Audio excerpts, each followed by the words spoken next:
What's up, people? I was actually trying to do a live version of this, but it's not allowing me to do so. I'm out here in beautiful Dallas, Texas. I watched the fight, UFC 232, and I'm right now watching the post-fight press conference with Dana White, and that's what you hear in the background a little bit. I'm gonna give you my thoughts on what I did see and what things that kind of turned me in this fight that I think should be taken and moving on with, because I thoroughly enjoyed the growth that I saw within a couple of fighters. One of the fights that I did watch, I watched, a couple of the legends. I watched BJ Penn lose via submission. I believe his name was Ryan Hall. I was actually thoroughly impressed by that. But when I look at a guy that was as great as BJ Penn, I think now it's time to say, you know what, yeah, I'm done, and go into coaching and go into something else, because there's nothing left for him to prove. He is still a great, but when you're a great or a guy that was at his stature and you're now fighting on an undercard, and it's just, I think he should just call it quits.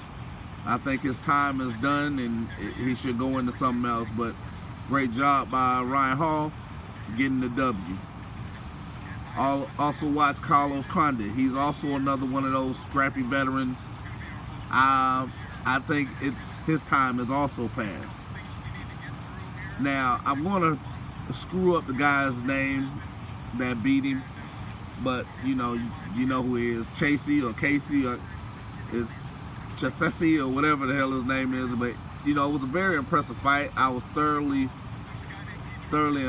impressed with what he was doing and how he got the win. So now let's go into what I want to talk about, because even Chad Mendes lost a hard-fought fight. I think it's getting close. Maybe one or two more fights, but I think he's on the back end of his career. This is no shame to any of these guys losing to the younger guys. This sport is designed for the young and unbattled. And you're talking about guys that have been through absolute wars. So, I think it's time we saw three veterans come in, three greats.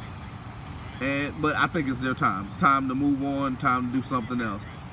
Now, we go into, for me, the absolute stunner and knockout of the night, without question. It was the Amanda Nunes-Chris Cyborg fight. The reason why this fight impressed me so much was the simple fact that I picked Chris Cyborg. One, because she was the favorite. Two, because she was coming in as the bigger fighter. And also, to me, she looked like the better conditioned fighter. And four, I thought the power difference was going to be the factor, along with her being heavier and perceived stronger. That was absolutely not the case. Amanda Nunes saw something when she called her out and decided to go up to 145. And the fact that what's been told was that Amanda is the most accurate power striker in the women's division. I did not understand how that would translate, especially when you're going up in weight, because she did look smaller. But the fact that she was able to not only connect repeatedly, but to hurt Chris Cyborg at least 3 times before knocking her out.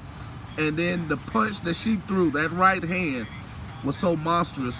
Chris Cyborg was on her face, and the fight was super one-sided. And it was to the effect of Amanda Nunes, not Chris Cyborg.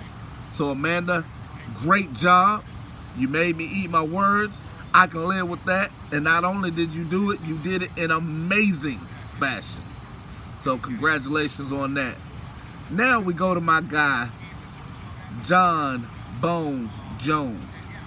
He stated that the first fight he didn't really train for Gustafsson, and he was surprised at how good he was. This fight, he said he was focused. He said he was going to finish. Vegas had John Jones winning because if you remember, John Jones does not get out of shape, and he does have some sort of contact throughout this layoff because they're disguising it as a suspension. It wasn't really a suspension, but he wasn't fighting, so it was what it was. Now, when you talk about how impressed I was, he said he was coming in and he was going to get the best version of John Jones. He actually trained for Gustafsson, and it looked like he trained for Gustafsson because he too put on, it wasn't a one-sided, completely dominant performance, but he put on a performance that was unlike the first fight. It was absolutely amazing, and it was a perfect fight. He wasn't breathing hard, he wasn't scathed, and I was impressed at everything that he did.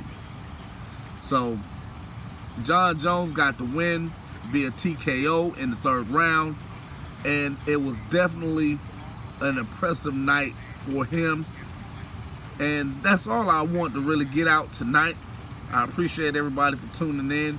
Hit that like button, leave a comment, let me know if you was able to watch the fight, who your picks were, how you fared, if you did some betting. And also, if you got any snide remarks for me, I'll take them too. But hit your boy up. Talk to you soon.